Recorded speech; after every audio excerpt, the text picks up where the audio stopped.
नमस्कार शेतकरी मित्रांनो, हा आपला सुपरचा प्लॉट आहे व आज या प्लॉटला 8 दिवस कंप्लीट झालेले आहेत. तर बघू शकता डोळे फुगलेले आहेत पूर्णपणे. हळूहळू आता घडी बाहेर पडतील त्यातून. तर बघू शकता हा टोटल 1100 झाडांचा प्लॉट आहे.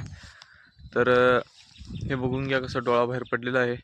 तर अजून यात घड दिसत नाहीत, कारण 9व्या ते 10व्या दिवशी घड दिसायला चालू होत्यात, कारण पूर्णपणे फुटवा एकसारखा निघालेला आहे. तर बघून घ्या. तर आज आम्ही 8व्या दिवशी टिल्ट आणि अल्ट्राकॉल मारलेला आहे. टिल्ट हे 100 लिटरला 5 मिली आणि अल्ट्राकॉल हे 100 लिटरला 200 ग्रॅम असा आम्ही स्प्रे घेतलेला आहे. तर बघू शकता. तर एकसारखा प्लॉट फुटलेला आहे. एकसारखा प्लॉट फुटण्याचं कारण म्हणजे आम्ही मागल्या टायमाला खालूनही रसायन सोडलं होतं व वरूनही स्प्रे घेतला होता. तर हे कारण आहे. तर या प्लॉटची संपूर्ण माहिती पाहण्यासाठी आपल्या पेजला फॉलो करा. धन्यवाद मित्रांनो.